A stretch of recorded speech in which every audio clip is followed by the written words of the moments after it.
Bonjour à tous. Donc, bienvenue pour un nouveau thème, hein. Voilà, donc je vais partager l'écran. Tac.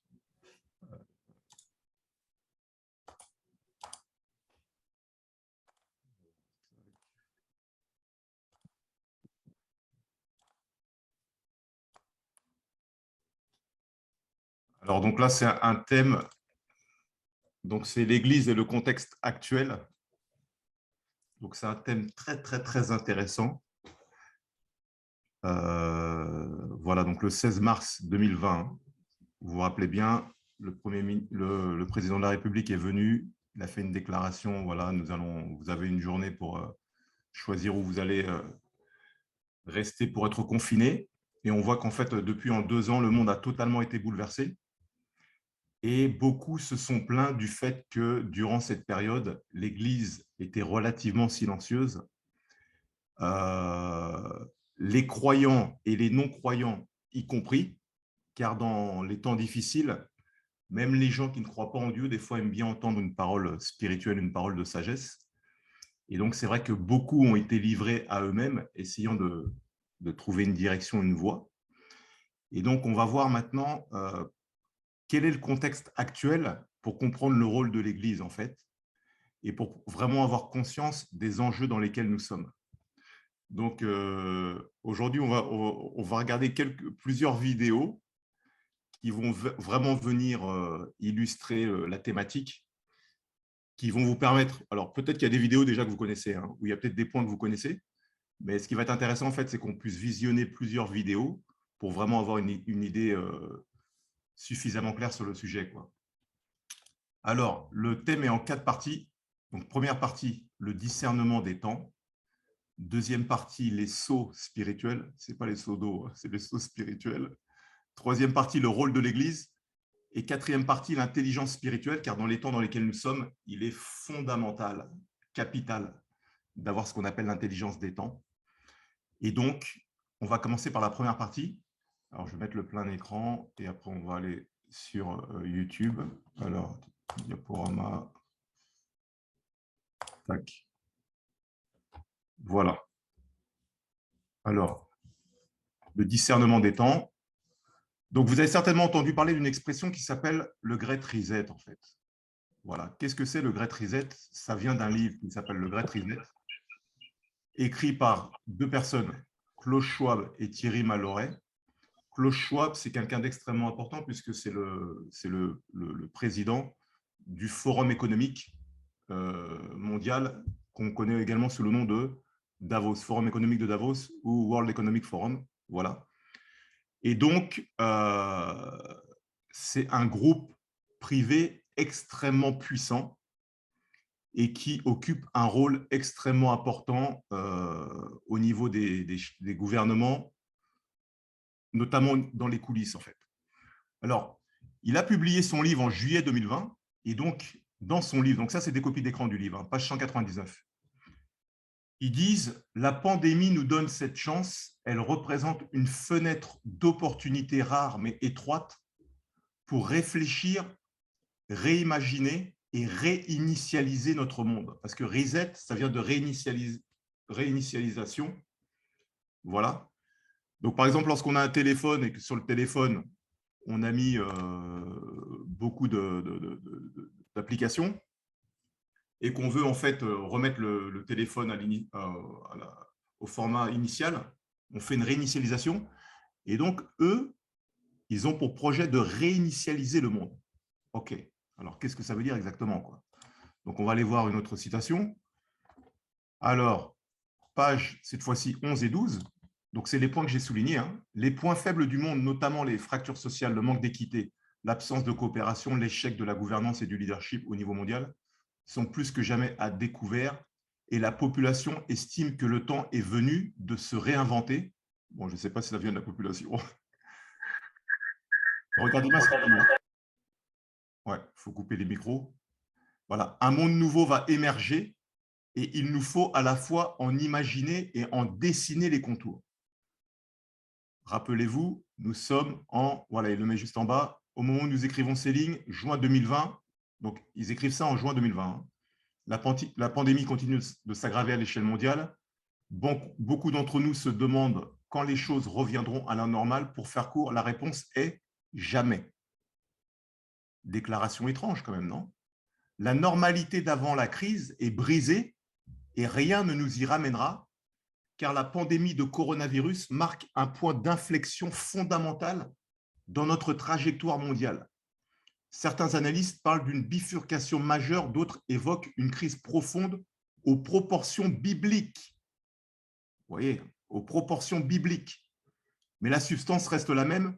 Le monde tel que nous le connaissions pendant les premiers mois de 2020 n'est plus dissous dans le contexte de la pandémie. Voilà. On va en bas, vous voyez que j'ai souligné en jaune là. Ce faisant, ils formeront une nouvelle normalité radicalement différente de celle que nous allons progressivement laisser derrière nous.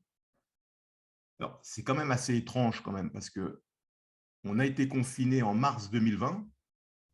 En mai 2020, le 12 mai 2020, si ma mémoire est bonne, on est sorti du déconfinement et ce livre dit qu'on ne retournera jamais à la normale. Voilà. Donc, c'est important en fait de comprendre ce texte parce que vous allez comprendre maintenant que là où on est aujourd'hui, ce n'est pas du hasard. Voilà. Donc, c'est ce qu'on appelle le Great Reset. Hein. Alors, dans le livre le Réveil des consciences, là, le dernier livre, là, je parle de plusieurs points que je vais vous montrer d'ailleurs. C'est, alors, tac. Je crois que c'est là, ouais. Donc voilà, donc pour ceux qui ont acheté le livre ou ceux qui vont l'utiliser, hein, le dernier chapitre donc s'appelle le transhumanisme. Et donc dans cette partie, voilà, je montre en fait le monde de demain, ce qui existe déjà. Hein. Donc les implantations corporelles, le minage de crypto-monnaies, la puce RFID, les implants cérébraux, voilà, l'identité numérique, le carnet de santé hypodermique. Donc je vais vous montrer quelques points aujourd'hui, parce qu'il y a un proverbe qui dit que des images valent mieux que des mots. Et donc, en fait, ça va nous permettre en fait, de voir le contexte dans lequel nous sommes pour comprendre maintenant quel est le rôle de l'Église dans ce contexte. Parce que beaucoup ne se rendent pas compte des enjeux dans lesquels nous sommes. Or, le rôle de l'Église a un rôle déterminant si elle prend conscience des temps dans lesquels nous sommes et du rôle qui est le sien, en fait. Alors, on va regarder plusieurs petites vidéos. Tac. La première. Donc, pour ceux qui étaient à l'événement samedi, là, pour la présentation du livre. Donc, ce que j'ai expliqué, c'est que en octobre 2010, voilà, donc le 18 octobre 2019, un événement a été organisé à New York par Johns Hopkins University. Et donc, j'ai expliqué que lors de cet événement, il y avait Big Pharma, voilà, il y avait les GAFA, donc Google, Amazon, Facebook, Twitter, etc. Il y avait les plus grands groupes privés et ils se sont réunis en fait pour imaginer une pandémie mondiale. Donc, je vous mets le début de la vidéo pour que vous puissiez voir. C'est en anglais, mais je vais traduire quelques parties. C'est pour que vous puissiez voir qu'en fait, il n'y a pas de hasard, quoi. Alors, tac.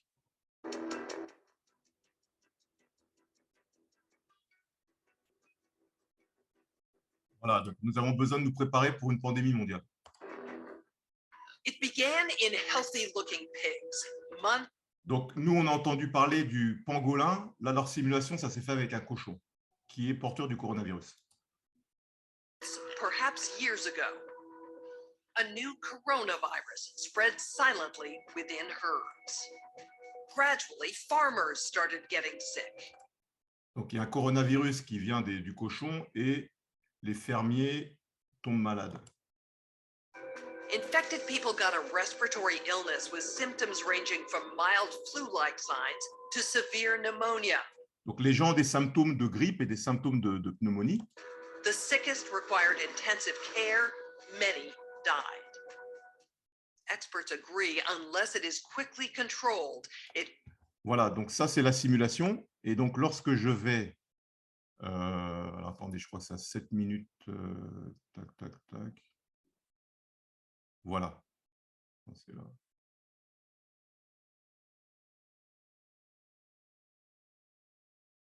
Attendez, je vais noter sur le document. En fait, alors pour l'occasion, ils ont créé une fausse chaîne de télé. Au lieu de s'appeler CNN, elle s'appelle GNN. Et donc, voilà, c'est à partir de 8 minutes 15. Je vous enverrai le document hein, si vous voulez le regarder. Voilà, je l'avais réglé là. Tac. Countries are reacting in different ways as to Donc, regardez bien, ils ont créé une fausse chaîne de télé. Au lieu de s'appeler CNN, elle s'appelle GNN. Et donc, écoutez bien ce que va dire la dame. Bon, pour ceux qui ne comprennent pas l'anglais, je vais traduire. Hein. Elle est en train d'expliquer que pendant cette pandémie, il va également y avoir une pandémie de fausses nouvelles. how best to manage the overwhelming amounts of dis and misinformation circulating Voilà. Une quantité énorme de désinformation over the internet. sur In Internet. some cases, limited internet shutdowns are being implemented to quell panic. Voilà. Désinformation pour contrôler la pandémie. How much control of information should there be, and by whom, and how can false Comment l'information doit être contrôlée et par qui? information be effectively challenged? What if that false information is coming from companies or from governments? Voilà, donc en fait, en octobre 2019, il y a eu une répétition générale de ce qu'on a vécu 6 mois plus tard. Et donc, comme j'ai expliqué samedi, il y a des gens qui ne sont pas là, donc je peux répéter pour eux. Suite à cette réunion, il y a un responsable de la communication de l'OMS qui est parti à la Silicon Valley, qui a rencontré les responsables des GAFA, et ils se sont mis d'accord pour censurer tout ce qui n'était pas en accord avec la ligne gouvernementale et avec la ligne de l'OMS. OK. Donc, le contexte, déjà, on voit que, il y a une préparation. OK. Ensuite, donc, tac. Je vais vous montrer maintenant les nouvelles technologies qui existent. Donc, Microsoft a développé de la crypto-monnaie. Je vais vous montrer ce que c'est. Hein. Voilà, tout ça, ça va nous aider à comprendre le contexte dans lequel on est, en fait. Parce que c'est vrai que des fois, quand on parle, on peut utiliser des termes abstraits et les gens ne comprennent pas, en fait. Donc, on va regarder comme ça concrètement de quoi il s'agit. Donc, de quoi il s'agit, en fait. Donc, Microsoft. Donc, ça, c'est le brevet de Microsoft, hein, en anglais. Hein. Ils ont mis en place un système de crypto-monnaie, c'est-à-dire que, alors j'ai la traduction en français là, dans le livre là.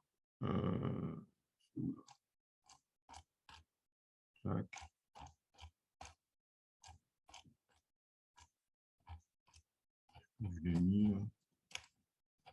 Crypto-monnaie, voilà. Alors, j'ai traduit en français. Hein. L'activité du corps humain associée à une tâche fournie à un utilisateur peut être utilisée dans un processus de minage d'un système de crypto-monnaie. Je traduis en français courant. Notre corps produit de l'énergie. Lorsque je réfléchis, mon cerveau produit de l'énergie. L'idée de Microsoft, c'est d'injecter des capteurs dans mon organisme qui vont utiliser l'énergie produite par mon corps pour communiquer avec des serveurs à distance. C'est ce que j'ai mis en gras, un capteur couplé de manière à communiquer avec un dispositif de l'utilisateur ou compris dans ce dernier, c'est-à-dire dans le corps, pour détecter l'activité corporelle de l'utilisateur.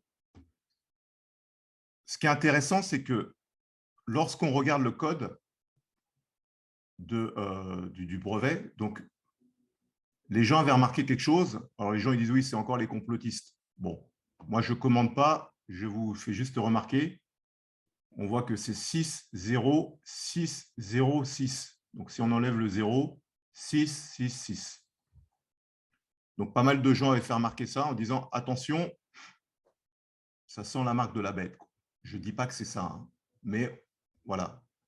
On observe, on voit que très étrange, quoi. La technologie existe aujourd'hui. Hein. Ensuite, on va maintenant voir l'implantation des puces RFID sous la peau. Donc, c'est quelque chose qui existe déjà. Hein. Grand écran.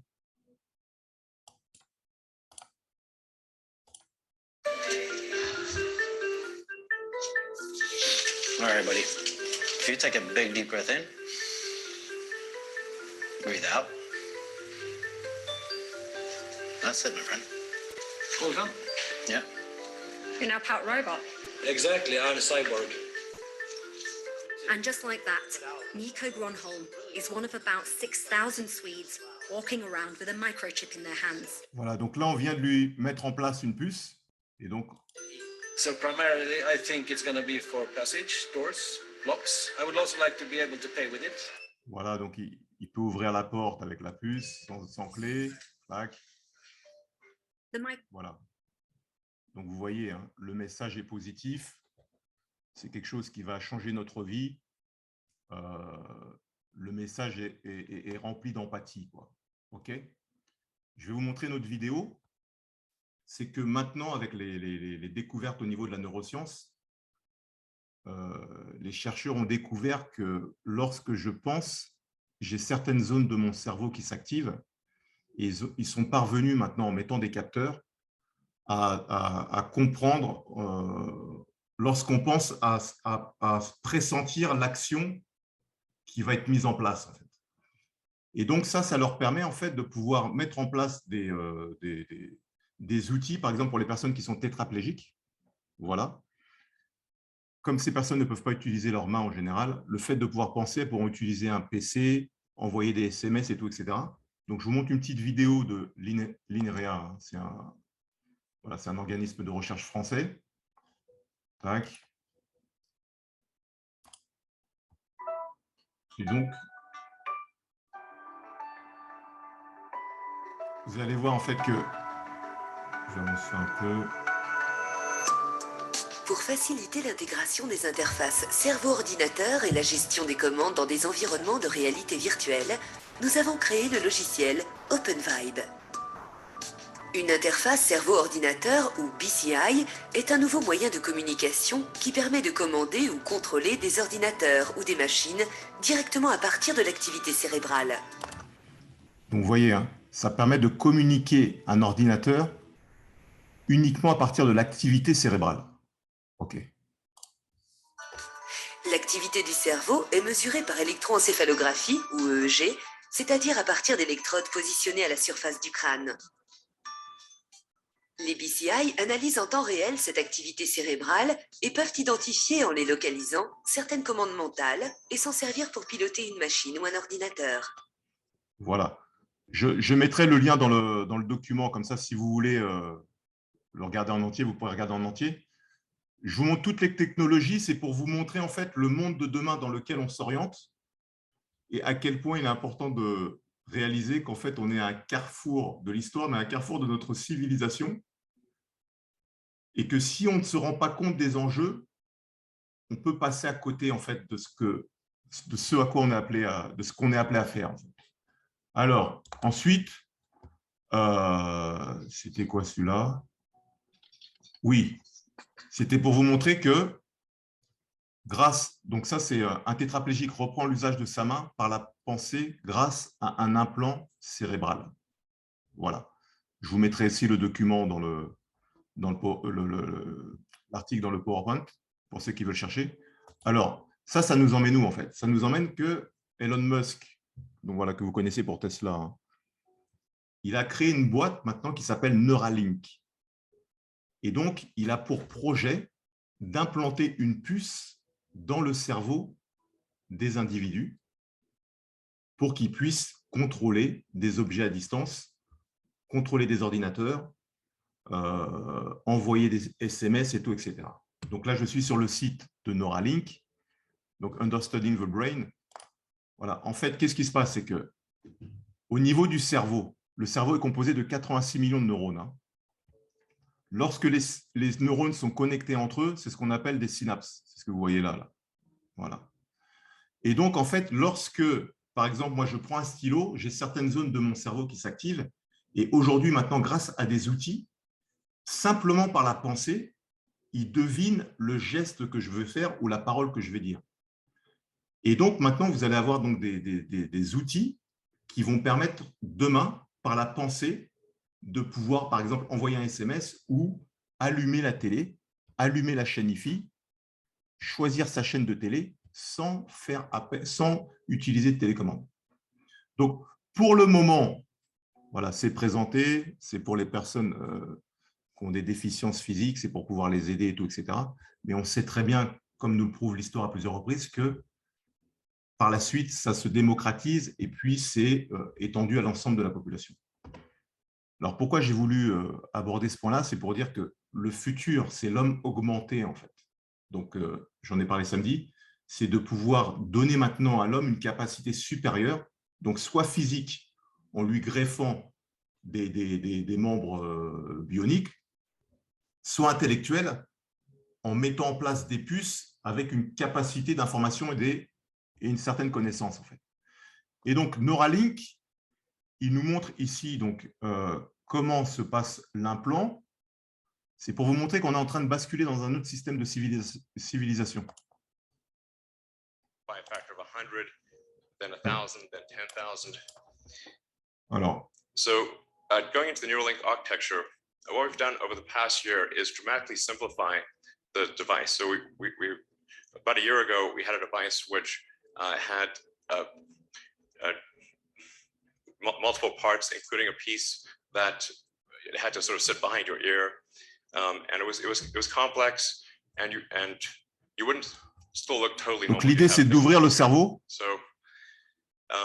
we've simplified this to simply something that is about the size of a large coin, and it goes in your skull, replaces a piece of skull, and the wires then connect within a few centimeters or about an inch away from the device.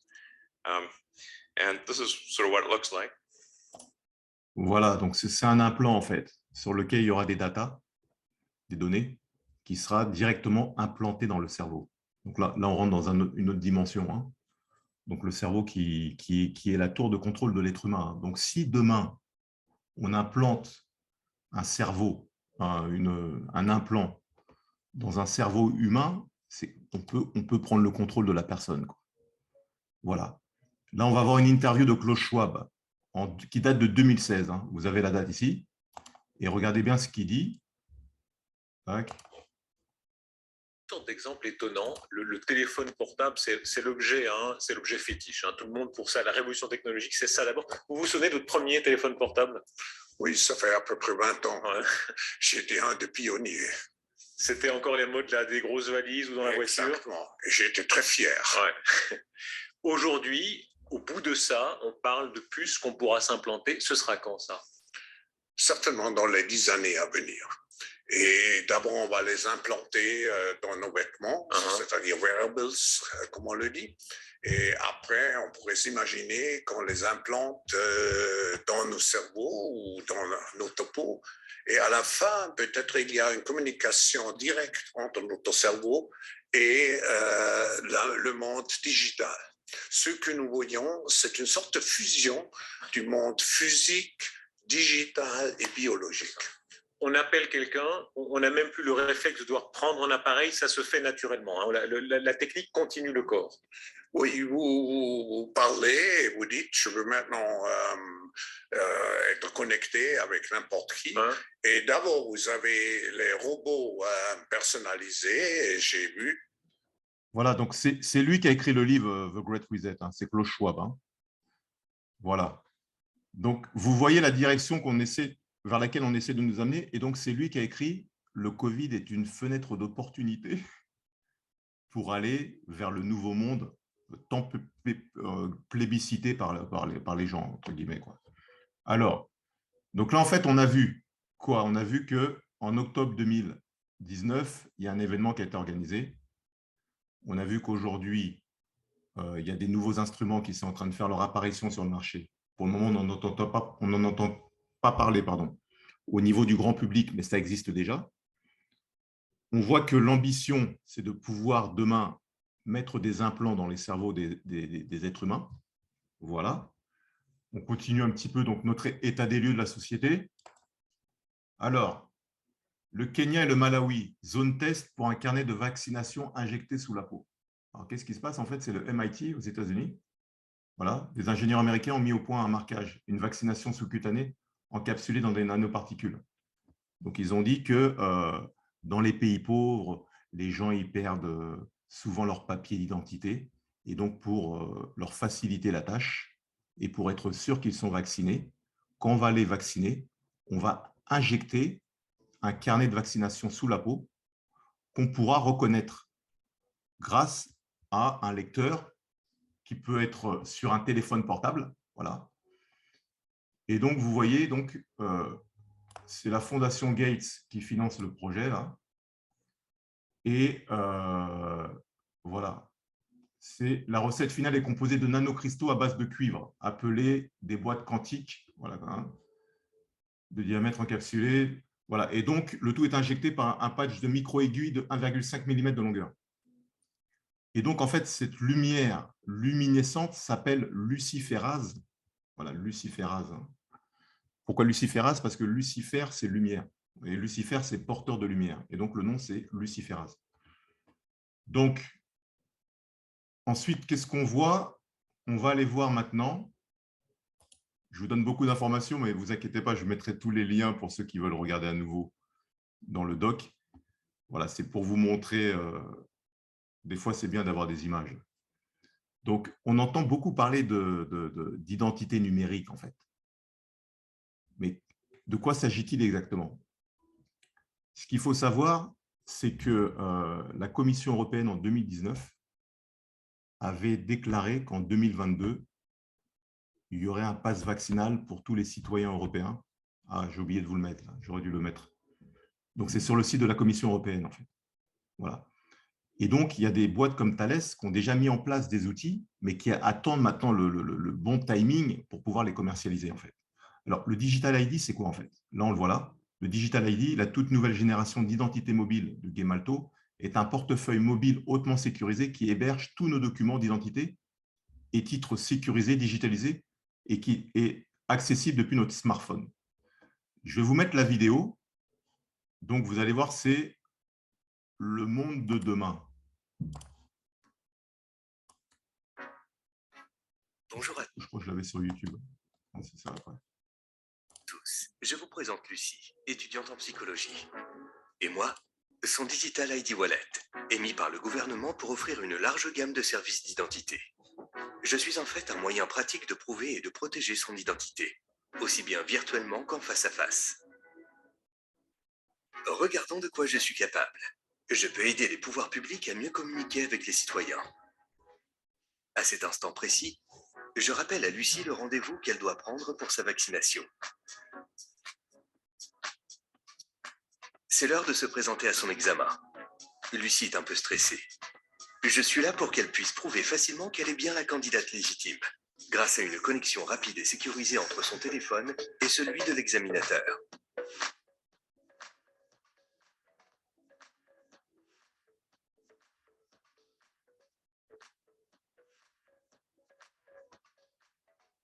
Examen réussi. Une visite rapide chez le docteur avant de fêter ça. Et pas de temps à perdre. En chemin, Lucie m'utilise pour déclarer la perte de son passeport. Voilà, je vais m'arrêter là, mais si vous voulez la voir, il y aura le lien. Donc, maintenant, on a, comment elle s'appelle? Virginie Joron. Voilà, c'est une députée qui est au Parlement européen. Et en fait, elle est en train de parler de ce qui est en train de se faire au niveau de l'Europe. Pour tout et surtout mes chers collègues, je pense que c'est un rapport très important et je suis heureuse de collaborer à ce travail. L'identité numérique.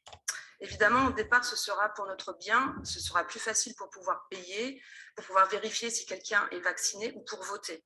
Le vote, c'est précisé dans le texte de la Commission. On voit bien, le toboggan est bien en train d'être mis en place. On est donc à 2 doigts de la puce électronique sous la peau. Au départ, on aura un papier avec un code QR, mais les restaurateurs, les policiers vont se fatiguer rapidement pour le contrôler. Ensuite, on aura des bornes et ce sera plus facile. Ces bornes liront votre identité ou votre statut sanitaire sur un bracelet, une montre, sur un petit objet que vous porterez dans un sac à main, sur un code tatouage ou alors, comme je l'ai dit, sous la peau et les portes s'ouvriront. Et vous pourrez payer facilement, vous passerez à toute allure aux caisses et tout le monde trouvera super de payer sans avoir l'air finalement de payer. L'identité numérique, c'est un saut quantique et il n'y aura pas de retour en arrière possible, comme le pass sanitaire. Le marché des objets numériques connectés est considérable. Pour conforter la mise en place de l'identité numérique, on nous dit « on est déjà tracé par nos mobiles ». Non, le GPS, ce n'est pas assez précis, entre 1 et 10 mètres. On ne peut donc pas dire exactement qui on a rencontré et nous, ni où on est allé. Et surtout, le portable, on peut le laisser à la maison ou sinon l'éteindre. Voilà. Donc, en fait, là, c'est sur l'identité numérique. Maintenant, on va voir donc non, donc là, c'est sur la vidéo qui est là. Tac. Donc là, c'est un député européen d'origine roumaine, voilà, qui parle également de l'identité numérique. Where is the player? See, if you look what happened in China, when they implemented and this is the reason why we call this the Chinification of Europe, but you cannot do it overnight, because if they would just do it, as of tomorrow, everybody will have a credit score system like in China, then the whole Europe will be in this. So it's a slow, not only that, but they do it, in segments. So besides this green certificate, this created the system. So the system itself, the technology and the hardware behind the system is created over there to create the framework for such a system. This was the first step. The second step is the wallet ID, the European wallet ID, and the EID. I'm the main rapporteur on the EID in the LIBE committee. And it's kind of following the same path as in China. So what they want to do, they want to designate an alphanumerical string, as they call it, to every EU citizen that will stay with you for your entire life, and that will be your unique ID. So when you will log in online, when you will log in into your bank account, when you go somewhere, you will have that ID with you. So that's the second thing. Then you have the so-called wallet ID, where all of your passports, all of your bank accounts, all of your credit cards will be in one place and will be connected with this EID. Then you have the issue of, they talk about now about fighting climate change, for example. Yes. And they came up with these figures that. OK. Donc, voilà. Tac. Je fais ça là. Donc, je crois qu'on a tout vu. Alors, pour ceux qui sont intéressés, j'en parle dans le livre, vous verrez, c'est au dernier chapitre, où j'aborde ça en détail, là. Voilà, identité numérique et tout, j'explique ça. Donc, alors, revenons à notre petit PowerPoint. Tac. Voilà, donc on a vu le minage crypto-monnaie Microsoft, la puce RFID, la pensée, les implants cérébraux, voilà, et le carnet de santé hypodermique, Digital ID, etc. Ah oui, zut, j'ai oublié de vous montrer le Digital Tattoo. Normalement, je l'ai. Digital Tattoo, je l'ai ou pas? Tac, ouais. Technique resulted in silicon that could bend just. Donc aujourd'hui, vous allez voir que, je vous laisse regarder. It's like this single sheet of paper. Next, they discovered how to make silicon elastic, allowing it to be either flat or wavy in shape. Suddenly, you have a form of silicon that can bend, it can stretch, it can deform, it can coat and conform to curvilinear shapes, very much like biological tissues. Even though it is called a tattoo, there is no need to pierce or puncture the skin. Instead, the device sticks on. So what we can do then is we can take this device, laminate it on the skin, almost. Donc, avec ce tatouage-là, vous avez vu qu'il est hyper fin. Donc, vous pouvez maintenant débloquer votre téléphone portable. Je crois qu'il va... Voilà, comme un autocollant. To figure out how to engineer this, Rogers and Huang looked to nature. Voilà. Donc, c'est pour vous montrer toutes les technologies qui existent aujourd'hui. Alors, pourquoi j'ai voulu vous montrer tout ça, en fait? C'est parce que, pour celles et ceux qui sont chrétiens et qui lisent la Bible, voilà. On sait que la Bible parle dans les derniers temps, il y aura ce qu'on appelle la marque de la bête, en fait. Maintenant, pour que cette marque puisse arriver, c'est-à-dire que c'est l'apôtre Jean qui a écrit la marque de la bête, qui a écrit, pardon, l'Apocalypse. On estime, si je ne me trompe pas, qu'il a dû écrire l'Apocalypse en 90 après Jésus-Christ, si je ne dis pas de bêtises. Hein. Voilà, 60 ou 90, je ne sais plus exactement. Et donc, à l'époque où l'apôtre Jean a écrit l'Apocalypse, donc dans Apocalypse 13, il parle de la marque de la bête, on va le voir juste après. Et c'est vrai qu'à cette époque-là, on ne pouvait pas savoir de quoi il s'agissait, donc il y a eu énormément de spéculations pour se dire « Ah, finalement, à quoi pourrait bien ressembler la marque de la bête ?» Aujourd'hui, avec tout ce que je viens de vous montrer, vous voyez, alors je ne peux pas vous dire de quoi il s'agira, hein, mais vous voyez que la technologie a tellement explosé aujourd'hui que la technologie, j'ai l'impression qu'elle existe déjà en fait. Voilà. Donc maintenant, pour pouvoir mettre en place ce système, il faut qu'il y ait des circonstances qui permettent la mise en place de ce système et surtout des circonstances qui préparent les gens à accepter ce système. Voilà. Je pense qu'il y en a déjà qui voient où je veux en venir en fait. Parce que tout commence par le conditionnement. OK? Je l'ai déjà répété à plusieurs reprises. Si on avait dit aux Français 2 ans en arrière que pour pouvoir aller dans un restaurant, ils seraient obligés de montrer un pass, tout le monde aurait dit non. On est en France, le pays des droits de l'homme, le pays de la liberté. Sur les frontons des mairies, c'est écrit « Liberté, égalité, fraternité ». En France, ça ne marchera jamais, le pays des Lumières. 2 ans après, voilà, le conditionnement a fait en sorte qu'aujourd'hui, beaucoup utilisent le pass sans problème, sans se rendre compte en fait que c'est un conditionnement pour quelque chose d'autre derrière en fait. Mais qu'au début, j'y vais doucement. Et donc, tout passe par le conditionnement. Donc, c'est la raison pour laquelle vous allez voir au départ des séries qui vont mettre en place la personne qui a la puce. Comment ça s'appelle? Il y a une série là, je ne me rappelle plus. Ils ont la puce et tout, donc ça permet d'habituer les jeunes avec la puce et tout, donc ils n'ont aucun problème. Et donc, le jour où la puce arrive, comme ils ont grandi avec des séries avec la puce, ils ne sont pas plus choqués que ça, quoi. Voilà. Alors, donc, tac. Ah non, je recule là. Les sceaux spirituels. Ce qu'il faut savoir, c'est qu'une marque, c'est un sceau. OK? Alors, le sceau de Dieu. Qu'est-ce que nous dit la Bible? En fait, elle nous dit dans Éphésiens chapitre 1, versets 13 à 14, « En lui, vous aussi, après avoir entendu la parole de la vérité et l'évangile de votre salut, en lui, vous avez cru et vous avez été, quoi? Scellés. » Le mot grec, c'est, bon, excusez la prononciation, hein, sphragizo. Voilà, scellé de quoi? Du Saint-Esprit qui avait été promis, lequel est un gage de notre héritage pour la rédemption de ceux que Dieu s'est acquis à la louange de sa gloire. En d'autres termes, qu'est-ce que ça veut dire?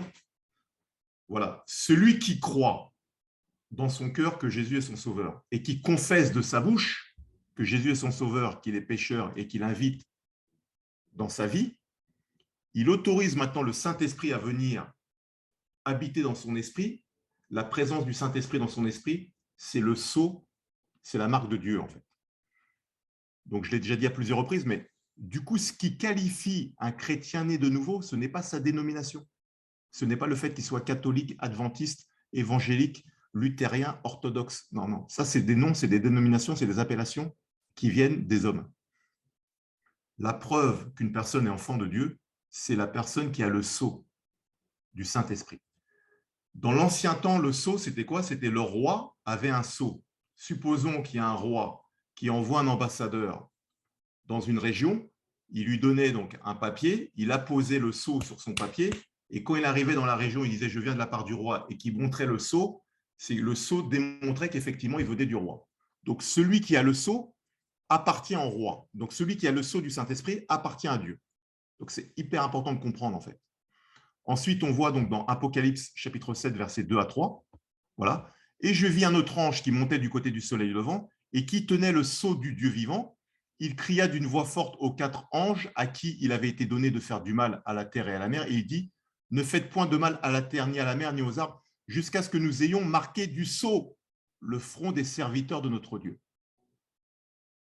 Jusqu'à ce que nous ayons marqué du sceau. Ça veut dire quoi? Ça veut dire que lorsque le mal frappait la terre, tous ceux qui avaient le sceau de Dieu étaient en quelque sorte protégés. Où était le sceau? Sur le front des serviteurs de Dieu. Donc l'emplacement est vraiment important, hein. Le front, parce que le front, en fait, c'est les pensées. OK? Alors, tac, je crois qu'il y a 2 personnes en salle d'attente. Tac. Voilà. Alors, maintenant, qu'est-ce que veut dire sphragizo? C'est mettre un sceau dessus, marqué d'un sceau scellé pour la sûreté de Satan. Ça, c'est intéressant, ça. Pour la sûreté de Satan, ça veut dire quoi? Ça veut dire que quand Satan vient attaquer un enfant de Dieu, il voit le sceau. C'est quoi? Le sceau du Saint-Esprit. Ça veut dire que spirituellement, les gens ont des sceaux. Quand Jésus dit « Vous êtes le sel de la terre et la lumière du monde », ce n'est pas une image ou une parabole. Les gens qui sont dans l'ésotérisme, lorsqu'ils voient des chrétiens, comment ils reconnaissent les chrétiens? Par la lumière qui émane d'eux. Ils savent que ce sont des chrétiens. C'est pour ça, des fois, qu'ils vont dire « les enfants de lumière », en fait. Voilà. Ce n'est pas du New Age. C'est que la présence du Saint-Esprit se manifeste par la lumière. OK? À l'inverse, quelqu'un qui est dans l'occulte, voilà, vous pouvez imaginer ce qu'il y a, quoi. Donc, en d'autres termes, on voit que Dieu marque d'un sceau ceux qui le attestent comme étant ses enfants. Le sceau, c'est la marque du Saint-Esprit. OK. Alors, vous allez me dire, Pascal, pourquoi tu nous parles de ça? C'est parce que moi, je vais sur la marque de la bête. Moi. On va quelque part. Dans Apocalypse 13, maintenant, de 11 à 18, voilà, qu'est-ce que nous dit le passage? Donc, pour que ce soit plus clair, on va partir du verset 11, mais ce qui nous intéresse, c'est le verset 17 et 18. Ensuite, je vis monter de la terre. Un jour, si ça vous intéresse, on pourra faire un truc un peu plus long sur le nouvel ordre mondial et sur la marque de la bête et tout. Mais là, on va juste s'intéresser sur la marque de la bête. Ensuite, je vis monter de la terre une autre bête. Elle avait 2 cornes, semblables à celles d'un agneau, mais elle parlait comme un dragon. Elle exerçait toute l'autorité de la première bête en sa présence et elle obligeait la terre et ses habitants à adorer la première bête, celle dont la blessure mortelle avait été guérie. Elle accomplissait de grands signes miraculeux jusqu'à faire descendre le feu du ciel sur la terre à la vue des hommes. Voilà. Pour expliquer de manière simplifiée, Daniel parle d'un 4e royaume qui va gouverner toute la terre, et de ce 4e royaume, une corne va sortir qui aura une bouche et qui va déclarer des blasphèmes. Donc, il va y avoir un 4e royaume. Donc, un nouvel ordre mondial va prendre toute la terre. De ce nouvel ordre mondial va émerger un homme qui sera l'antéchrist ou l'antichrist. Voilà. Et il y aura avec lui ce qu'on appelle le faux prophète, qui lui sera capable d'accomplir des miracles de sorte que beaucoup seront séduits et vont le suivre. Voilà. Verset 14, la bête, donc, elle égarait les habitants de la terre par les signes qui lui étaient donnés d'accomplir en présence de la bête. Elle leur disait de faire une image de la bête qui avait été blessée par l'épée et qui avait survécu. Voilà. Elle reçut le pouvoir d'animer l'image de la bête. Donc ça, c'est intéressant, quoi, d'animer l'image de la bête. Voilà. On ne va pas extrapoler, mais voilà. Est-ce que c'est de l'intelligence artificielle? Est-ce que c'est… comment ça s'appelle là, je ne me rappelle plus, là. Michael Jackson, il avait fait un concert, il était en… Les hologrammes. Hologramme, merci. Est-ce que ce sera un hologramme? Voilà. Et vous avez pas, je ne sais pas si vous avez vu le nouveau truc de Facebook, Metaverse, où c'est tellement réel que c'est comme si on veut visiter, par exemple, Barcelone, et c'est comme si on est vraiment dans Barcelone, quoi. Donc, c'est un truc encore… voilà. Alors, elle reçut le pouvoir d'animer l'image de la bête afin que cette image puisse parler et faire tuer tous ceux qui ne l'adoraient pas. Alors, ensuite, verset 16, elle fit en sorte qu'on impose à tous les hommes, petits et grands, riches et pauvres, libres et esclaves, une marque sur leur main droite ou sur leur front. Une marque. OK? Ainsi, personne ne pouvait acheter ni vendre sans avoir la marque. c'est-à-dire le nom de la bête ou le nombre de son nom. Voilà. Il faut ici de la sagesse que celui qui a de l'intelligence déchiffre le nombre de la bête, car c'est un nombre d'hommes, son nombre est 666. Marque, le mot marque en grec, c'est charagma, qui veut dire quoi? La marque apposée sur le front ou la main droite comme signe de disciple de l'Antéchrist. Ça peut aussi signifier la marque mise au fer rouge sur les chevaux. Donc, en fait, la marque sera apposée sur ceux qui seront la propriété de la bête. OK? Lorsqu'un un propriétaire, un agriculteur achète un cheval et qui vient le marquer au fer rouge, c'est parce que c'est sa propriété, en fait. C'est que si le cheval il s'échappe et quelqu'un d'autre le retrouve, il dit non, non, non, c'est mon cheval. Ah ouais, qu'est-ce qui prouve que c'est ton cheval? Ben, regarde, il a ma marque, en fait, sur lui, quoi. Donc, en fait, ceux qui auront la marque de la bête seront, entre guillemets, propriétaires maintenant de la bête, en fait. Alors, ce qu'il faut bien comprendre, c'est que on a vu auparavant, on vient de voir juste avant, toute la technologie qui est en place, en fait. Et on s'aperçoit maintenant qu'on est à quelques millimètres, ou peut-être qu'on est peut-être même dedans, de ce système, en fait, qu'ils essayent de mettre en place. Mais avant, comme j'insiste tout le temps là-dessus, il faut passer par ce qu'on appelle le conditionnement. Parce que si tu expliques ce que je suis en train de te dire à quelqu'un, bien entendu qu'il ne va pas y aller, quoi. Maintenant, si tu le conditionnes par la publicité, étape par étape, step by step, tu vois, on commence par un petit pass QR code, tu vas au resto. Voilà. Après, on l'élargit et ça devient une habitude. Et puis après, demain, c'est sur le portable et puis c'est plus facile. Et puis comme ton portable, tu en as marre parce que des fois, tu l'oublies à la maison ou quand tu vas courir, tu ne l'as pas, bah, écoute, tu te mets la puce RFID, quoi. Voilà. Ou demain, tu te mets le petit tatouage, tu vois, c'est tout simple et ta vie est simplifiée. Et donc, en fait, en conditionnant les gens, on est en train de mettre en place en fait, le système de la bête qui sera donc un système physique, c'est-à-dire un nouvel ordre mondial, donc avec une religion, une économie, une monnaie, une culture. Mais pour que ce système fonctionne, il faut que les personnes soient conditionnées pour accepter le système. Donc, on commence à les conditionner en partant de quelque chose d'anodin pour qu'ils l'acceptent et l'intègrent comme étant normal. Et une fois que c'est normal, on commence à tirer un peu plus sur la corde et les gens n'y voient rien.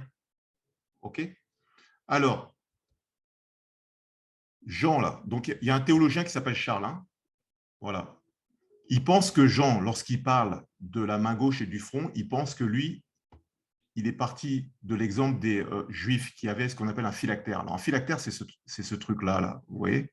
Donc, c'est deux petites boîtes, et dans les boîtes, donc, voilà, un phylactère est une petite boîte cubique enfermant des bandes de parchemin sur lesquelles sont inscrits des versets de la Torah que les Juifs s'attachent au bras gauche et sur le front, voilà, donc le bras gauche lié au cœur et sur le front lié à l'esprit pendant la prière du matin.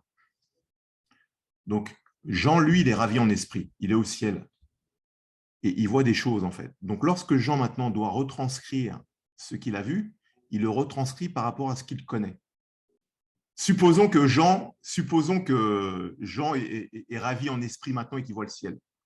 Quand il vient maintenant écrire l'Apocalypse, vu la technologie qui existe, Jean va écrire le livre de l'Apocalypse avec la technologie actuelle en fait. Donc, il va dire, j'ai vu un téléphone portable sur lequel il y avait un QR code, voilà, et les gens pénétraient dans des lieux de restauration en montrant leur téléphone. En fait, c'est pour vous dire que l'écriture correspond au contexte, en fait. Donc, si aujourd'hui on recontextualise ça dans le contexte actuel, on peut s'apercevoir que la technologie existe, ok? Et donc, ce qui est intéressant, c'est quoi? C'est que ça s'attache au bras gauche lié au cœur. Donc, le cœur, c'est quoi? Le cœur, c'est la vie. Hein. Et au front, c'est l'esprit. Donc, lorsque eux, ils ont les phylactères sur le cœur et sur l'esprit, ça leur permet d'être connectés à Dieu. Dieu est sur leur cœur et Dieu est sur leur esprit, leur pensée. Si maintenant la marque de la bête est au niveau donc, de la main et au niveau du front, on comprend que c'est comme si l'esprit appartient en fait à la bête, en fait. D'accord? Donc, en fait, c'est extrêmement important de comprendre qu'en 2022, on est en train de basculer doucement vers un autre mode de vie, ce que beaucoup appellent le nouveau monde. Voilà. Et que le Great Reset, c'est la volonté d'une catégorie de personnes d'amener le monde vers le monde qu'ils veulent voir émerger, en fait. Maintenant, c'est plus facile d'emmener quelqu'un qui ne voit pas que quelqu'un qui voit. Donc, la première partie, je voulais vraiment vous montrer ça de manière concrète avec des images pour que vous puissiez, voilà, pour ceux qui ne savaient pas, il y en a, je sais qu'ils savent, hein, prendre conscience en fait de ce qui est en train de se dérouler sous nos yeux pour comprendre que, étrangement, beaucoup de gens qui vont à l'église n'ont pas conscience de cela et du coup, l'église n'est pas forcément au rendez-vous par rapport à l'époque par laquelle nous sommes en train de passer parce que les gens n'ont pas conscience de ce qui se déroule sous nos yeux. Alors, le rôle de l'église, normalement, hein, c'est le temps aujourd'hui pour le réveil de l'église. Pourquoi? Parce que qu'est-ce que signifie réveil? C'est que lorsque je suis endormi et que je prends conscience de quelque chose, j'ai mon état qui change, quoi. Je passe de l'état d'endormissement à l'état de réveil, en fait. Et on voit dans Agé, chapitre 1, verset 14, Dieu demande à Zorobabel, ok, et à Josué de construire le temple. Et le texte nous dit, là, donc ici, l'Éternel réveilla l'esprit de Zorobabel, voilà, fils de Shealtiel, gouverneur de Juda, et l'esprit de Josué, fils de Jotsadak, le souverain sacrificateur, et l'esprit de tout le reste du peuple, ils vinrent et ils se mirent à l'œuvre dans la maison de l'Éternel des armées lors du. Donc, en fait, lorsque Dieu veut que son peuple agisse, si le peuple est endormi, il est obligé de réveiller leur esprit pour qu'ils prennent conscience et qu'ils se mettent à l'ouvrage, en fait. Et donc, on voit dans Zacharie 4,6 que le texte dit, alors il reprit et il me dit, c'est d'ici la parole que l'Éternel adresse à Zorobabel, ce n'est ni par la puissance ni par la force, mais c'est par mon esprit, dit l'Éternel des armées. Donc, en gros, Dieu révèle l'esprit de Zorobabel dans Agé 1,14, mais c'est le Saint-Esprit qui, au travers de l'esprit de Zorobabel, lui a donné la capacité maintenant de faire ce que Dieu voulait qu'il fasse. Donc, dans ces temps particuliers, la première étape, le rôle premier de l'Église, c'est déjà, suis-je réveillé? Donc déjà, intellectuellement, suis-je conscient de ce qui se passe? Et suis-je réveillé spirituellement? Est-ce que mon esprit est réveillé? Est-ce que j'ai conscience de ce qui se passe sur le plan naturel et sur le plan spirituel? OK? On voit que, bien souvent, ce qui a provoqué le réveil, malheureusement, c'est la persécution. Et ça, on le voit dans le livre de Actes. Voilà, dans Actes, je n'ai pas mis la ref, c'est Acte 11. Alors, lorsque Jésus est parti, il leur a dit, restez à Jérusalem jusqu'à ce que vous receviez le Saint-Esprit. Donc ça, c'est Acte 1. Et ensuite, une fois que vous avez reçu le Saint-Esprit, vous serez mes disciples partout dans le monde. Maintenant, ce qui s'est passé, c'est qu'eux, ils sont tous restés à Jérusalem. Et il a fallu qu'il y ait une persécution pour qu'ils puissent maintenant quitter Jérusalem. Et donc, on le voit, ceux qui avaient été dispersés par la persécution, voilà, survenus à l'occasion d'Étienne, allèrent jusqu'en Phénicie. Verset 21, la main du Seigneur était avec eux et un grand nombre de personnes crurent et se convertirent au Seigneur. Voilà, et si on descend tout de suite maintenant au verset 26, ce fut à Antioche que pour la première fois les disciples furent appelés chrétiens. Pourquoi ils ont été appelés chrétiens? Parce que chrétien, ça veut dire quoi? Ça veut dire disciple du Christ. Ça veut dire que comme ils manifestaient les mêmes miracles que Jésus, ils les ont appelés chrétiens. Alors au début, c'était sous la forme de la moquerie, mais chrétien, ça veut dire disciple de Christ. Ça veut dire quoi? Ça veut dire qu'il a fallu la persécution pour qu'ils puissent partir à Antioche, et à Antioche, il y a eu un réveil. Bon, je ne suis pas en train de dire qu'il va falloir qu'il y ait la persécution, mais si l'Église ne se réveille pas avant, malheureusement, c'est l'histoire, lorsqu'on regarde l'histoire des réveils, qu'est-ce qu'on s'aperçoit en fait? On s'aperçoit qu'il y a un endormissement spirituel. OK. Et il commence à avoir la persécution. Il y a des gens qui commencent à prier à cause de la persécution. Le Saint-Esprit fait grâce. Il y a un réveil spirituel. Les gens sont réveillés. Ils commencent à avoir des signes, des miracles, des prodiges, des guérisons, des conversions. Voilà. Les gens se tournent vers Christ. Il y a des églises qui commencent à s'ouvrir un peu partout, plein de ministères. Ça démarre, ça démarre, ça démarre. Et une fois que c'est bien parti, des fois, il y a ce qu'on appelle le confort. Et dans le confort, les gens se relâchent, ils prient moins, ils cherchent moins Dieu, ils lisent moins la Bible, l'assoupissement. Et malheureusement, il faut qu'il y ait après encore une nouvelle pression pour que les gens se remettent à prier, tout, etc., etc. Donc, en fait, au travers des temps par lesquels nous sommes en train de passer, il y a deux issues.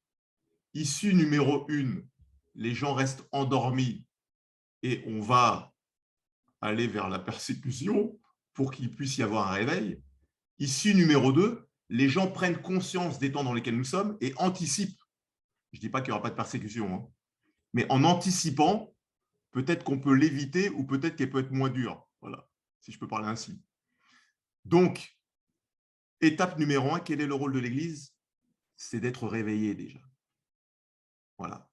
Ce que je dis, ça peut paraître simple, hein, mais regardez autour de vous et vous verrez que y a certaines personnes qui ont besoin d'être réveillées. OK. Donc ensuite, étape numéro 2, il faut avoir le discernement des temps. Si j'ai montré toutes ces vidéos en intro, c'était pour qu'on prenne conscience des temps dans lesquels nous sommes, en fait. OK? La Bible dit, quand il n'y a pas de révélation divine, le peuple se laisse aller.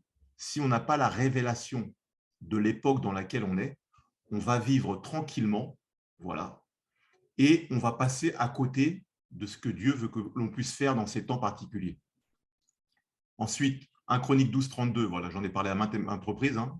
Bon, je vais peut-être développer s'il y a des nouvelles personnes qui sont là. Voilà, des fils d'Issachar ayant l'intelligence des temps. Donc, ce que j'ai déjà dit à plusieurs reprises, c'est que donc dans 1 Chronique chapitre 12, donc on a l'énumération de l'armée du roi David. Et dans cette énumération, on parle des fils d'Issachar. Donc, la particularité, c'était 200 chefs. Voilà. Eux, la particularité, eux, c'est qu'ils avaient la connaissance des temps. Et donc, on comprend que la connaissance des temps était une arme de guerre parce que les autres soldats avaient besoin de leurs conseils pour savoir s'ils devaient partir en guerre ou pas. En d'autres termes, plus tu as l'intelligence des temps, plus tu peux être une arme de guerre dangereuse parce que tu comprends les temps et donc tu ne suis pas le vent comme ça. Voilà. Tu ne suis pas les déclarations intempestives. Aujourd'hui, c'est ceci, aujourd'hui, c'est cela. Non, tu as la connaissance des temps, tu as l'intelligence des temps. Donc, tu vois en fait ce qui se passe et donc tu restes stable, tu marches avec tes convictions parce que tu sais où tu vas et tu comprends ce qui se passe devant tes yeux en fait. OK? Donc, 1, le réveil. 2, le discernement des temps. 3, le rôle de l'Église, c'est quoi? C'est d'éclairer nos contemporains. OK? Il y a énormément de gens autour de nous qui se posent des questions. Ils ont des fois cette compréhension intellectuelle, mais il manque la compréhension spirituelle, en fait. La compréhension spirituelle, c'est quoi? Elle est simple. C'est que tout ce qu'on voit devant nos yeux aujourd'hui n'a qu'un seul but. C'est de préparer la venue de l'Antéchrist. C'est tout. Comme on dit en anglais, that's it. Voilà. Et donc, pour préparer sa venue, il faut mettre en place un système qui va faciliter sa venue et il faut conditionner les individus. Donc, si tu regardes sur le plan naturel, tu vas voir, bon, le pass sanitaire, il y a ceci, cela. Maintenant, si tu regardes sur le plan spirituel et que tu prends de la hauteur, tu vois qu'en fait, c'est un système qui est en train de se mettre en place pour faciliter la venue de l'Antéchrist qui doit venir pour être adoré et pour pouvoir amener le plus grand nombre voilà, de l'autre côté, quoi. Alors, Daniel 12,4 dit quoi? Tiens, toi, Daniel, tiens secrète ces paroles et scelle le livre jusqu'au temps de la fin. Plusieurs alors le liront et la connaissance augmentera. En fait, on voit qu'aujourd'hui, on a de plus en plus de connaissances que nos prédécesseurs, en fait. Pourquoi? 1, parce que la Bible dit que dans les derniers temps, je répandrai de mon esprit sur toute chair. Vos fils et vos filles prophétiseront, voilà. Vos jeunes gens auront des visions et vos vieillards auront des songes. Mais ensuite, on voit également que la connaissance augmente, donc la connaissance intellectuelle. Par rapport à tout ce qu'on a vu en introduction, on comprend mieux maintenant certains passages de la Bible qui, du temps des disciples, pouvaient être obscurs, mais qui aujourd'hui sont beaucoup plus clairs pour nous, puisqu'on voit que la marque de la bête, potentiellement, ça peut être un des éléments qu'on a vus avant, que ce soit le tatouage digital, que ce soit la puce RFID ou autre. Voilà. Donc, la connaissance augmente en fait. Et donc, la connaissance augmente pour nous, pour comprendre l'époque dans laquelle on est, mais pour les autres en fait, pour pouvoir les informer et pour que eux aussi, en prenant conscience de ce qui se passe, ils ne soient plus, je dirais, manipulables, mais ils puissent maintenant récupérer leur libre arbitre et choisir pleinement ce qu'ils veulent en fait. Voilà. Donc, Jésus dit quoi? Il dit dans Matthieu 5, versets 14 à 16, « Vous êtes la lumière du monde. Une ville située sur une montagne ne peut être cachée et on n'allume pas une lampe pour la mettre sous le boisseau, mais on la met sur le chandelier et elle éclaire tous ceux qui sont dans la maison. » Ok? Tous ceux qui sont dans la maison. « Que votre lumière luise ainsi devant les hommes afin qu'ils voient vos bonnes œuvres et qu'ils glorifient votre Père qui est dans les cieux. » Le rôle du chrétien, le rôle de l'Église, c'est quoi? C'est d'éclairer. Qui? Ceux qui sont dans la maison. Ça veut dire que l'endroit où tu te trouves, tu dois éclairer les gens qui sont autour de toi. En d'autres termes, si tu es à la fac, c'est ta maison, tu éclaires ceux de ta maison. Si tu es au travail, c'est ta maison, tu éclaires ceux de ta maison. Tu vois? Mais ta lumière doit luire. Mais pour que ta lumière luise, il faut que toi, tu aies la révélation de ce qui se produit, en fait. Parce que si toi-même, tu ne comprends pas ce qui se produit, tu ne pourras pas luire et éclairer non plus les autres. D'où l'importance d'avoir ce que j'appelle, moi, l'intelligence spirituelle. C'est fondamental dans l'époque dans laquelle nous sommes aujourd'hui. Et donc, on va voir ce qu'est l'intelligence spirituelle. Alors, la révélation. En fait, ce qu'il faut… Bon, on va commencer par voir les définitions générales. Voilà, la définition générale, c'est quoi? C'est action de porter à la connaissance quelque chose de caché ou d'inconnu. OK? Là, c'est acte pouvant s'exercer suivant divers modes par lesquels Dieu ou la divinité se manifeste à l'homme et lui communique la connaissance de vérité, partiellement ou totalement inaccessible à la raison. Dieu parle à notre esprit, c'est ce qu'on appelle la révélation. Je le mets juste après, là. On va voir avant la révélation naturelle et surnaturelle. La révélation naturelle, c'est quoi? C'est la manifestation de Dieu qui se fait connaître par la création et par la conscience de l'homme. En d'autres termes, quelqu'un qui voit la création a la révélation, normalement, que Dieu existe. Pourquoi les gens n'ont pas la révélation que Dieu existe en voyant la création? C'est à cause du conditionnement. C'est tout. Lorsqu'on voit le corps humain, ça ne peut pas être le fruit du hasard, en fait. Pourquoi maintenant les gens pensent que c'est le fruit du hasard? C'est à cause du conditionnement. Donc, en fait, on voit que le conditionnement, c'est extrêmement puissant parce que le conditionnement définit ma réalité des choses, en fait. Et donc, si j'ai la mauvaise perception, je peux croire des choses qui sont fausses alors qu'en réalité, elles sont vraies. Donc, la révélation naturelle, c'est la manifestation de Dieu qui se fait connaître par la création et par la conscience de l'homme. Et ça, on le voit dans Romains chapitre 1, verset 20. Donc, dans la version français courant. En effet, depuis que Dieu a créé le monde, ses qualités invisibles, c'est-à-dire sa puissance éternelle et sa nature divine, se voient fort bien quand on considère ses œuvres. Et qu'est-ce qu'il dit après? Les humains sont donc inexcusables. En d'autres termes, il est en train de dire que rien qu'en observant la création par elle-même témoigne de l'existence d'un être supérieur, à savoir Dieu. Voilà. Et donc, les frères Bogdanov, que vous connaissez certainement, avaient écrit un livre où il disait que l'univers, le langage mathématique qui constitue l'univers témoigne que Dieu est vivant, tellement c'est précis en fait. Donc, par exemple, vous avez un chiffre avec X chiffre après la virgule. Quand je vous dis X, c'est des milliers ou des millions, je ne sais plus. Vous changez le dernier chiffre, vous n'avez plus de… L'univers n'existe plus. Voilà. C'est pour ça qu'il y a des chercheurs qui disent que les mathématiques est le langage de Dieu. Donc, en fait, la révélation naturelle, c'est j'observe, ah, Dieu existe. Comment un insecte arrive à vivre? Comment l'arbre produit de l'oxygène? L'être humain a besoin de l'oxygène. Comment toute cette chaîne fonctionne comme ça? Le hasard, non.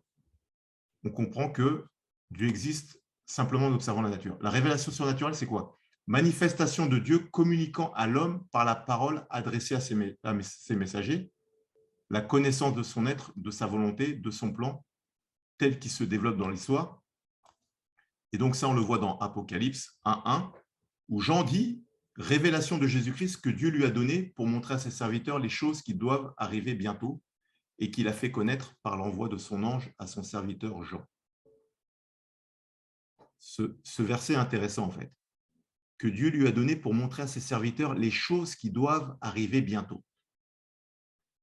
Et donc, nous sommes dans une saison aujourd'hui où Dieu veut parler à son peuple pour lui montrer les choses qui doivent arriver bientôt. Quel est le langage que Dieu utilise? C'est le langage de la révélation. Parce que la révélation, c'est le langage spirituel. OK? Je l'explique juste après. Voilà. Bon, ça, vous pourrez relire à la maison. Et voilà, Paul marchait dans la révélation, ça vous verrez aussi. Voilà, c'est ce qui m'intéresse, quoi. Donc, j'ai fait une petite définition. La révélation est le langage surnaturel par lequel Dieu s'adresse aux hommes au travers de leur esprit. Pourquoi? Donc, l'homme non croyant, que la Bible appelle l'homme charnel. Quand Dieu dit à Ève, « Si tu manges du fruit, certainement tu mourras », son esprit, là, qui est barré, est mort. OK?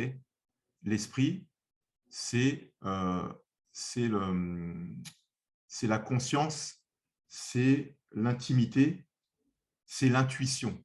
Donc, c'est par l'intuition que Dieu parle à l'homme dans son esprit.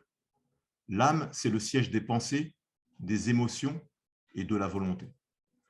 En d'autres termes, le non-croyant, tout ce qu'il voit, il peut l'observer et le comprendre avec son âme. Donc, c'est-à-dire que lui, il opère dans un niveau intellectuel, le raisonnement, l'intellect, l'intelligence. Il ne peut pas monter dans une dimension spirituelle parce que son esprit est mort, endormi.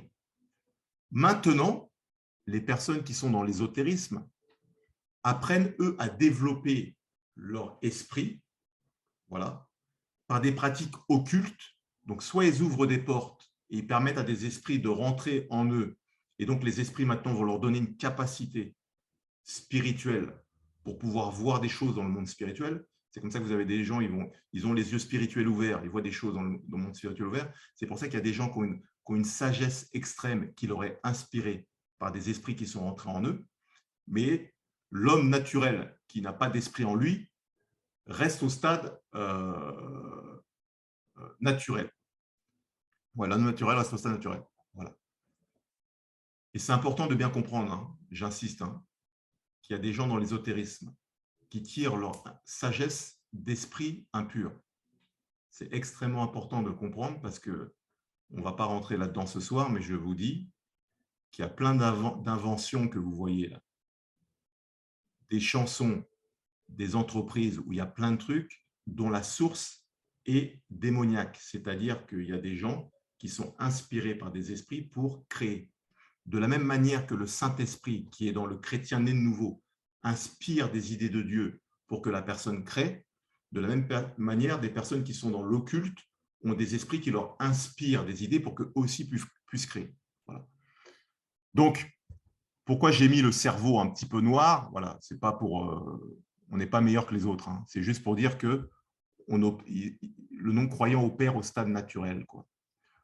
Le jeune croyant, voilà, j'ai essayé de trouver un petit truc là, il y a encore un peu de nuages, quoi, mais il y a un peu d'électricité. Donc, il commence à voir clair, mais ce n'est pas tout à fait clair. C'est pour ça que Paul dit dans Romains chapitre 12, verset 2, « Ne vous conformez pas au siècle présent, mais soyez transformés dans le renouvellement de votre intelligence afin de discerner quelle est sa volonté, ce qui est bon, agréable et parfait. » Et donc, l'esprit est régénéré, mais l'âme n'est pas régénérée. Et donc, c'est plus on grandit dans notre connaissance de Dieu, dans la lecture de la parole et dans la révélation de qui il est, qui nous sommes, plus maintenant notre âme commence à être renouvelée et nos pensées commencent à s'ajuster sur les pensées de Dieu. Voilà. Maintenant, le croyant mature, lui, en théorie, lui, il fonctionne beaucoup mieux avec Dieu parce qu'il sait discerner la voix de Dieu. Ok ? Il sait quand Dieu lui parle et donc il a cette intelligence que je qualifie d'intelligence spirituelle. Donc, si vous voulez, on va faire deux groupes, l'intelligence intellectuelle naturelle, ok, et l'intelligence spirituelle. L'intelligence spirituelle est nécessaire pour capter la révélation de Dieu parce que la révélation, c'est quelque chose de caché. Ok ? Je l'ai déjà dit, je crois, la dernière fois, c'est que, je ne sais pas si j'en parle après d'ailleurs. Je regarde. Non. Alors, Apocalypse, j'ai déjà dit, ça vient du mot grec apocalypsis, qui veut dire dévoiler quelque chose qui existe déjà, mais qui jusqu'à présent était voilé. Donc, en fait, la révélation, c'est quoi?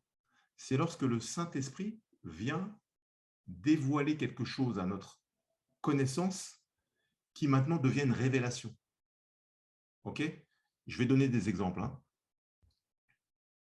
Ce qui est intéressant de voir, c'est quoi? C'est que dans l'Ancien Testament, la Bible nous dit dans Ésaïe chapitre 55, versets 8 à 9, « Car mes pensées ne sont pas vos pensées, et vos voix ne sont pas mes voix, dit l'Éternel. Autant les cieux sont élevés au-dessus de la terre, autant mes voix sont élevées au-dessus de vos voix, et mes pensées au-dessus de vos pensées. » Donc, dans l'Ancien Testament, ce qui est intéressant de comprendre, en fait, c'est quoi? C'est que c'est-à-dire que Dieu s'adressait uniquement à une catégorie de personnes, c'était les prophètes. Les prophètes étaient la bouche de Dieu. Donc, lorsque Dieu voulait s'adresser au peuple, il parlait aux prophètes le prophète allait se présenter devant le peuple et disait « Voici ce que dit l'Éternel. » Voilà. Et on voit dans David, donc dans le roi David, donc dans 1 Samuel, 2 Samuel, que lorsqu'il devait prendre une décision importante, par exemple partir en guerre, il appelait le souverain sacrificateur. Il lui disait d'apporter les fautes et donc il consultait Dieu pour savoir s'il devait y aller ou pas. Donc les hommes étaient dépendants des prophètes, des sacrificateurs ou des rois, parce qu'à l'époque, les rois avaient aussi un statut prophète. Ok. Du coup, le peuple, ils avaient des pensées à l'opposé de Dieu, en fait. C'est la raison pour laquelle Dieu leur a donné la loi. Voilà. Dans l'Ancien Testament, ils fonctionnaient avec la loi. Et donc, ils étaient obligés de respecter la loi. Ok. Maintenant, il y a quelque chose qui s'est passé maintenant dans la Nouvelle Alliance, le Nouveau Testament, c'est que le Saint-Esprit est venu habiter dans l'esprit de l'homme. Et qu'est-ce que cela produit? Ça, on le voit dans 1 Corinthiens chapitre 2, versets 9 à 19. Le passage est long, mais c'est important de le lire pour bien comprendre. Voilà. Mais comme le dit l'Écriture, il s'agit de ce que l'œil n'a pas vu et que l'oreille n'a pas entendu, ce que l'esprit humain n'a jamais soupçonné, mais que Dieu tient en réserve pour ceux qu'il aime. Donc, il y a des choses que Dieu a prévues pour toi, ton œil n'a même pas vu. Ton oreille n'a pas entendu. Tu n'as même pas conscience de ce dont il s'agit, mais Dieu le tient en réserve pour toi parce qu'il t'aime. Comment le savoir maintenant? On le voit au verset 10. « Or, Dieu nous l'a révélé par son esprit.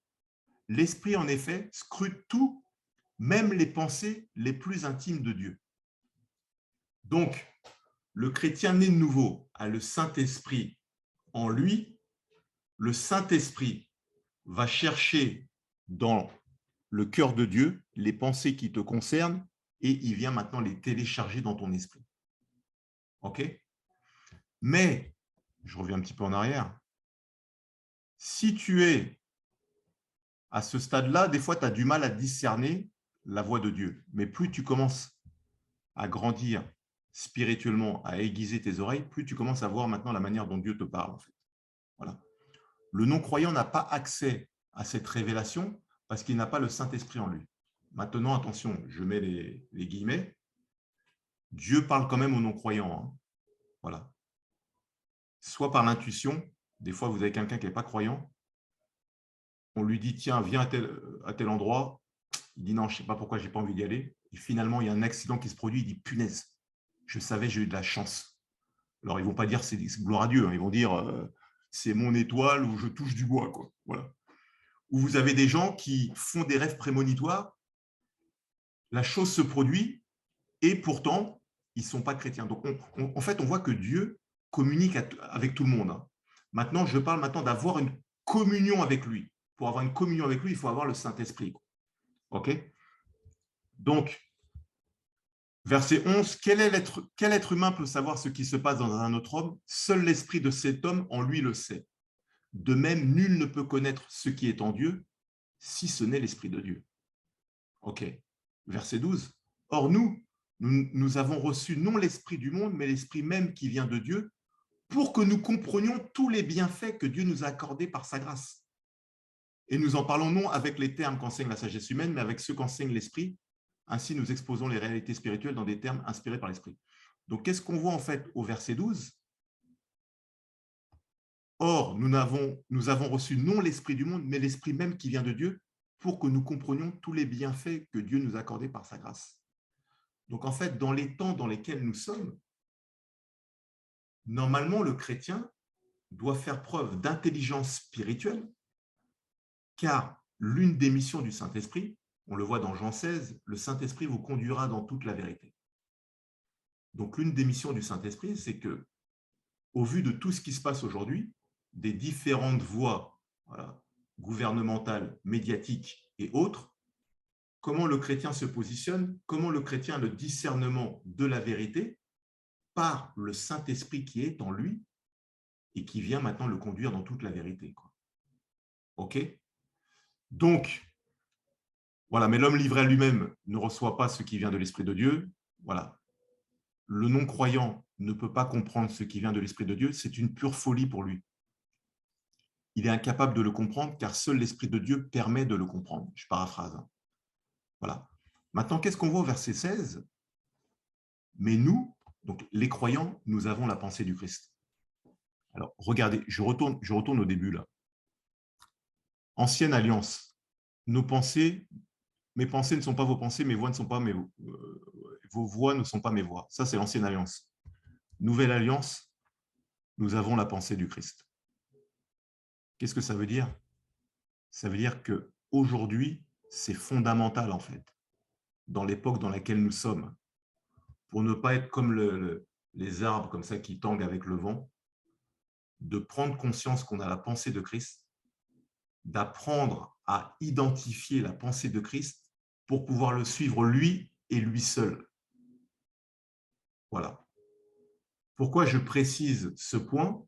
C'est parce qu'on a vu qu'avec cette pandémie, voilà, il y avait plein de voix qui disaient tu peux faire ci, et d'autres qui disent tu ne peux pas faire ci. Voilà.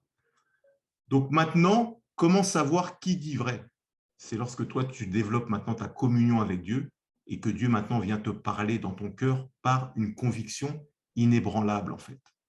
Parce que tu peux avoir des gens à côté de toi qui, bien qu'ils sont bien intentionnés, peuvent se tromper et peuvent t'induire en erreur.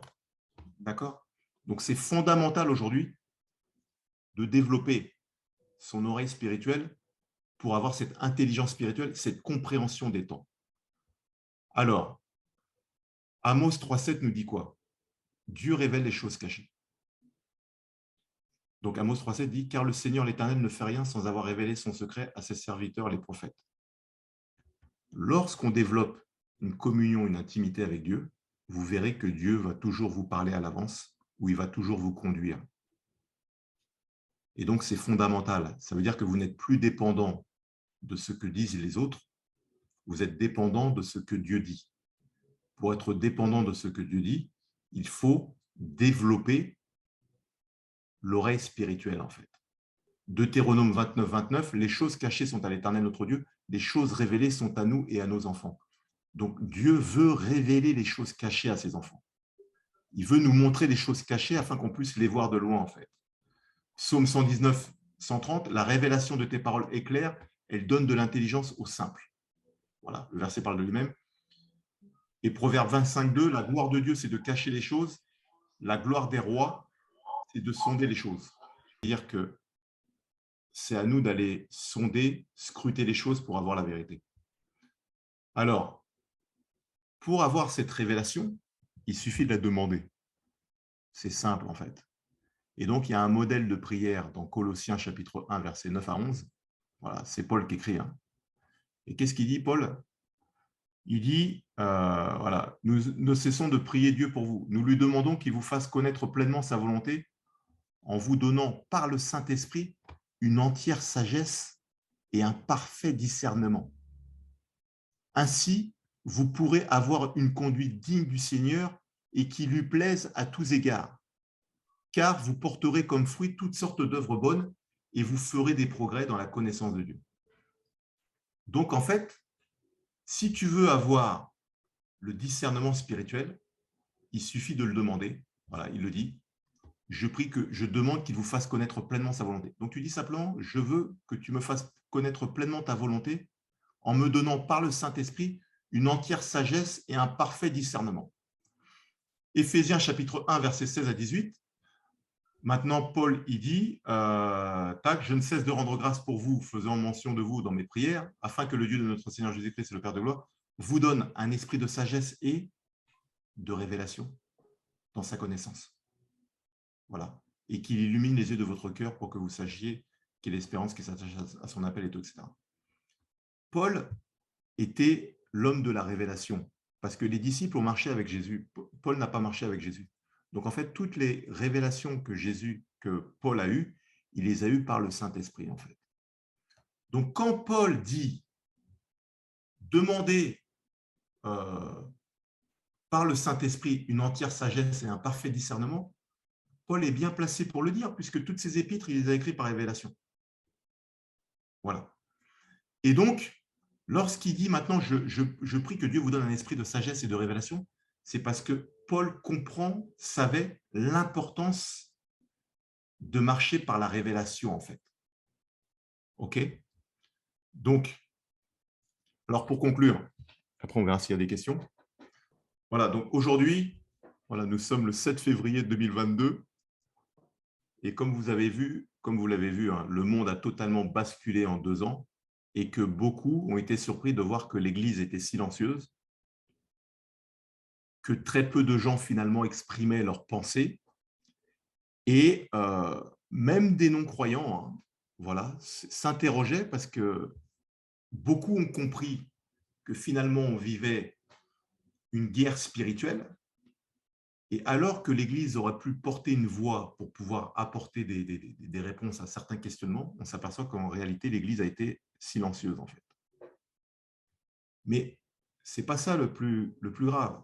C'est que beaucoup même n'ont rien vu. Zéro. Et qu'ils ont suivi le mouvement, en fait. Et Dieu nous demande aujourd'hui, en tant qu'Église, pour ceux qui sont chrétiens, le réveil, de se réveiller. Voilà, je l'ai mis avant.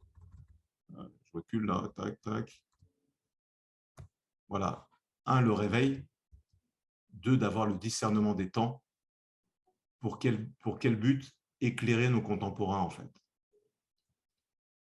Et avoir le discernement des temps, ça passe par quoi? Ça passe par la révélation. La révélation passe, par l'étude de la parole de Dieu, mais par le fait de développer en fait cette intimité avec la personne du Saint-Esprit, car l'une de ses missions, c'est de sonder les profondeurs du cœur du Père et de nous les révéler en fait.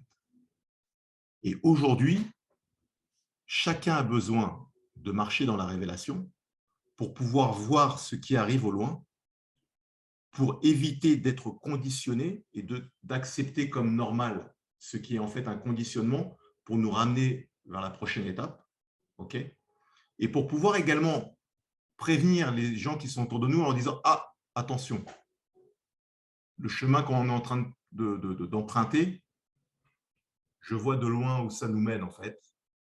Ce sont les prémices qui sont en train de préparer le système pour ce que la Bible décrit dans Apocalypse 13, voilà, versets 16 à 17, la marque de la bête. Voilà. Alors, beaucoup diront non, Pascal, t'exagères, tu vas trop loin et tout, etc. Maintenant, il faut le discernement spirituel pour voir les choses, en fait. Et donc, Dieu, dans ces temps-là, veut que ses enfants puissent avoir le discernement spirituel pour pouvoir comprendre les choses et pour pouvoir être réveillés et pour pouvoir également éclairer nos contemporains qui sont autour de nous. Donc voilà, donc, je conclus sur le thème. Aujourd'hui, c'était donc l'Église dans le contexte actuel.